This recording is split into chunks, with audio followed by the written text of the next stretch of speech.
বন্ধুরা good morning. আমি সঙ্গীতা। আমার নতুন একটা ব্লগে তোমাদেরকে অনেক অনেক ওয়েলকাম আর ভালোবাসা। কেমন আছো তোমরা সবাই? আশা করছি ভালো আছো আর সুস্থ আছো। আমরাও না বেশ ভালো আছি। আর আজকে হচ্ছে বুধবারের, এখন ঘড়িতে বাজে ওই সকাল 6:30 নাগাদ। তোমাদেরকে সাথে নিয়ে আজকের ব্লগটা এখান থেকে শুরু করছি। আই হোপ আজকের ব্লগটা তোমাদের একটু হলেও ভালো লাগবে। সকালবেলা উঠেই ওইদিকে কিন্তু সমস্ত বাসি কাজকর্মগুলো আমার হয়ে গেছে, আর ইতিমধ্যে স্নান পুজোটাও কমপ্লিট হয়ে গেছে। তারপর চলে এসেছি সোজা রান্নাঘরে তোজোর স্কুলের টিফিন বানাতে। আজকে তাকে টিফিনে দিচ্ছি ডোরা কেক। কালকেই ভেবে রেখেছিলাম ওকে আজকে ডোরা কেক দেবো, সেই কারণে অরিও এনে রেখেছিলাম। আর দেখতেই তো পেলে সেইটা দিয়ে কিন্তু আমি ডোরা কেকগুলো বানিয়ে দিচ্ছি। আর ওদিকে কেকগুলো হতে হতে আমি ওদিকে ওকে হরলিক্সটাও দিয়ে এলাম, কারণ ও উঠে পড়েছে। আর তারপরে একটু ডোরা কেকের ভিতরটা গার্নিশিং করে দেব। তারপরে এটা স্লাইস করে কেটে ওকে দিয়ে দেবো। আর এই কেকের ভিতর দিকটা খালি হলে না একদমই খেতে ভালো লাগে না, সেই জন্য ভিতর দিকে আমি একটু চকলেট সিরাম, কনডেন্স মিল্ক আর বিস্কুট থেকে যে ক্রিমটা পেয়েছিলাম সেটা দিয়েই সাজিয়ে দিচ্ছি। আর এইদিকে দেখো আমার কিন্তু টিফিনটা একদম রেডি হয়ে গেছে। আর এরকম স্লাইস করে কেটে দিয়েছি, তারপর টিফিন বক্সে প্যাক করে দিচ্ছি। আসলে এইভাবে কেটে দিলে না খেতেও অনেকটা সুবিধে হয়। যেহেতু দুটো ডোরা কেক বানানো হয়েছে, মানে এপিট ওপিট মিলিয়ে 4টে, তো ও তো আর দুটো খেতে পারবে না, তাই ওকে আমি এই কটা পিস দিলাম। আর দুটো পিস আমি রেখে দিয়েছি হাজব্যান্ডের জন্য, কারণ সেও আজকে বলছে তাড়াতাড়ি করে বেরোবে। তাই জন্য ভাবছি ওকে ব্রেকফাস্টে চা দিয়ে ওটা দিয়ে দেবো। আর এই যে দেখো তোজো রেডি হয়ে গেছে। ওদের স্কুলে আজকে ছিল ডক্টরস ডে সেলিব্রেশন, তো সেই জন্যই ওর কিন্তু এরকম সাজ। সকালের দিকে জামা কাপড়গুলো ধুয়েছিলাম ঠিকই, তবে মেলতে পারিনি, কারণ আকাশটা খুব বাজে ছিল আর অনবরত বৃষ্টি পড়ে যাচ্ছে। তারপরে ধীরে ধীরে দেখলাম আকাশটা পরিষ্কার হয়েছে, আর এখন এদিকে জামা কাপড়গুলো গিয়ে মেলে দিলাম। তোজোকে গাড়িতে তুলে হাজব্যান্ড ওদিকে বাজারে বেরিয়ে গেছে। আর এই সুযোগে আমি এখন ঘরটা গুছিয়ে নিচ্ছি। এই সময় ঘরটা প্রায় ফাঁকাই থাকে, আর আমার না কাজ করতে খুব সুবিধা হয় ফাঁকা ঘরে। বাড়িতে কেউ যদি থাকে না, কাজ করতে ভীষণই অসুবিধা হয়। তবে তোজো থাকলে সেটা হয় না, কারণ ওকে নিয়ে কাজ করতে করতে অভ্যেস হয়ে গেছে। কারণ ছোটবেলায় এমনও অনেক দিন গেছে যে তোজোকে কোলে নিয়ে আমি রান্না করেছি, বা রান্নাঘরে ওকে খেলতে বসিয়ে আমি রান্না করেছি। আসলে কি বলতো, একা ঘরে একটা বাচ্চাকে মানুষ করা কিন্তু একটা মায়ের পক্ষে ভীষণ কঠিন কাজ। বাবারা তো আর ছুটি করে বাড়িতে বসে থাকতে পারে না, কিন্তু মাদের এই ছোট্ট বাচ্চাদের নিয়ে কিন্তু সংসারের সমস্ত কাজ প্লাস বাচ্চার যা যা কাজ থাকে সেগুলো করে যেতেই হয়। আর আমার ঘরে তো জানোই, আমার ছেলে 3 মাস বয়সেই আমার শাশুড়ি মা মারা যায়। আর আমার শ্বশুরমশাই ছিল ঠিকই, তবে সেইভাবে তোজোকে নিয়ে রাখতে পারতো না। তবে প্রথমের দিকে এই কাজগুলো করতে তোজোকে নিয়ে অনেকটাই কষ্ট হতো, মাঝে মাঝে রাগও হতো, জানো তো। তবে কি বলতো, মানুষ তো অভ্যেসের দাস, ধীরে ধীরে সব কিছু সয়ে গেছে। আর কি বলতো, আমার হাজব্যান্ড না সব পরিস্থিতিতে আমাকে খুব সাপোর্ট করে। সেই বিয়ের পর থেকে এখনো পর্যন্ত যে সকল পরিস্থিতির সম্মুখীন আমি হয়েছি, সকল পরিস্থিতিতে একমাত্র সাপোর্ট হিসেবে কিন্তু আমি ওকেই পেয়েছি। আর দেখবে, সংসারে স্বামী স্ত্রীর বোঝা পড়াটা যদি সঠিক থাকে, কোনো পরিস্থিতি কিন্তু তার কাছে খারাপ হতে পারে না। হয়তো আমাদের বড় বাড়িঘর নেই, বা অত সোনা গয়না টাকা পয়সা নেই, বা আমার স্বামী খুব ভালো যে চাকরি বাকরি করে সেটাও নয়, কিন্তু কি বলতো, আমাদের দুজনের মধ্যে যে বোঝাপড়াটা রয়েছে আমাদের সংসারের ক্ষেত্রে, সেটাই কিন্তু যথেষ্ট। টাকা পয়সা থাকলেই যে সংসারের সুখ আসে, এই কথাটা ভুল। আমি এই কথাটা ভীষণভাবে মানি। স্বামী স্ত্রীর বোঝাপড়াতেই কিন্তু একটা সংসার সুন্দর হয়ে উঠতে পারে।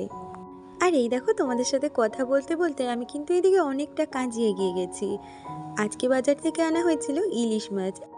হাজব্যান্ড বাজারে যাওয়ার আগেই বলে গেছে, আজকে তো বৃষ্টি পড়ছে বাইরে, যদি বাজারে ভালো একটা সস্তার ইলিশ পাই নিয়ে আসবো। তো আজকে ইলিশ মাছ নিয়ে এসেছে। তবে ইলিশ মাছটা দেখে আমি আর লোভ সামলাতে পারছি না, সেই কারণে আমার জন্য অল্প করে একটু খিচুড়ি বানাবো, ইলিশ মাছ ভাজা দিয়ে খাবো। আর ওদের জন্য ইলিশ মাছটা ঝাল করব। আর কিছুটা মাছ তুলে রাখলাম, কারণ একদিনেই সমস্ত মাছ খেয়ে ফেললে হবে না। কিছুটা তুলে রাখলাম, যেটা কালকে হয়ে যাবে। আর মাছের মাথাটা রেখেছি, ওটা একদিন কচু শাক বানাবো। এতক্ষণ পর্যন্ত যে বন্ধুরা আমার আজকের ভিডিওটার সাথে রয়েছে, আমার আজকের ভিডিওটা তোমাদের যদি কিছু ভালো লেগে থাকে, প্লিজ একটা লাইক কমেন্ট করে দিয়ে যেও। আর আমার চ্যানেলে নতুন বন্ধু হয়ে থাকলে চ্যানেলটা সাবস্ক্রাইব করে আমার পাশে থেকো। আর দুটো ইলিশ মাছ ভাজা রেখেছি, যে এটা ইলিশ মাছের তেল দিয়ে খাওয়া হবে। আর এই মাছটা থেকে জানো তো অনেকটাই তেল বেরিয়েছে। এই গরম ভাতের সাথে ইলিশ মাছ ভাজা আর তেল হলে কিন্তু এক থালা ভাত খাওয়াই হয়ে যায়। আমি আজকে খিচুড়িও খেয়েছি, সাথে কিন্তু অল্প করে ভাতও খেয়েছি, যেটা মাছের তেল দিয়ে। আমার কালকের ভিডিওতে আয়েশা সোমা ব্লগ থেকে দিদি কমেন্ট করেছে।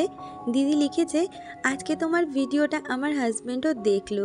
ও বলল তুমি নাকি খুব সুন্দর কথা বলো, সংসারও খুব সুন্দর করে সামলিয়ে রাখো। তোমার ভিডিওটা দুবার দেখলো, খুব ভালো লাগলো হাজব্যান্ড বলল।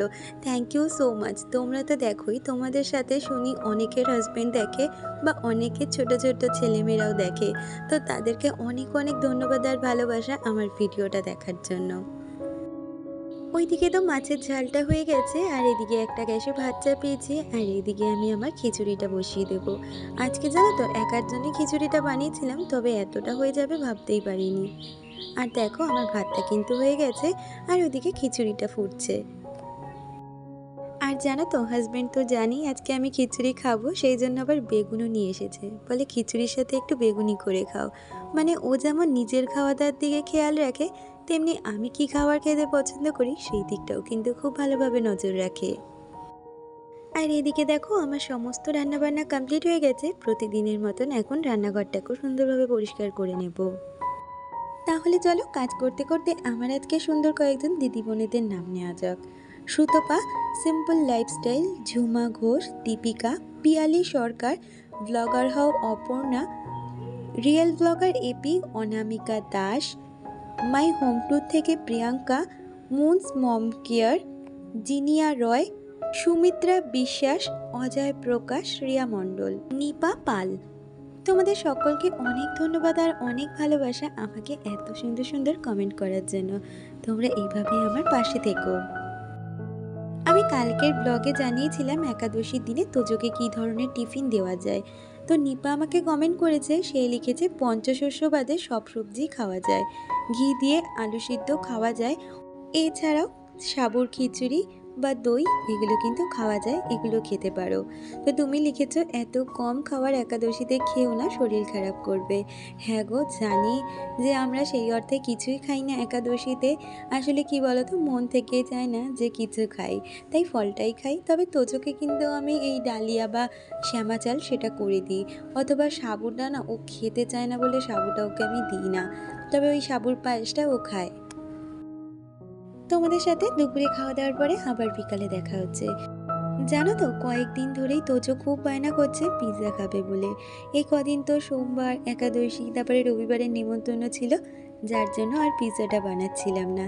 তাই আজকে তোজোকে পড়তে থেকে দিয়ে আসার পথে সমস্ত কিছু নিয়ে এসেছি, আজকে বানাবো পিৎজা। প্রথমে আমি ময়দাটাকে একটু টক দই আর তার সাথে ইনো দিয়ে নুন দিয়ে ভালো করে মাখিয়ে রাখলাম, তবে ময়দার মধ্যে কিন্তু কোনো জল আমি অ্যাড করিনি। আর তারপরে এখানে চিকেনটা বানিয়ে নিচ্ছি, কারণ বানাবো আজকে চিকেন পিৎজা। আর এখানে চিকেনের সাথে যেই সবজিগুলো পিৎজাতে দেবো সেগুলোও দিয়ে দিচ্ছি। কারণ কি বলতো, অনেক সময় পিৎজাতে আমরা যেই কাঁচা সবজিগুলো দিই সেটা মুখে বাঁধলে না কীরকম কচকচ করে আওয়াজ হয়, আর তোজো ওটা একদমই পছন্দ করে না। তাই যখনই আমি চিকেন পিৎজা বানাই তখনই কিন্তু এই ক্যাপসিকাম পেঁয়াজটাকেও একটু ভালো করে চিকেনের সাথে মিলিয়ে দিই, তাতে খেতেও না টেস্টটা অনেকটাই ভালো লাগে। আমি কিন্তু যখনই পিৎজা বানাই তখনই কিন্তু এই পিৎজা বেসটা বাড়িতেই বানাই।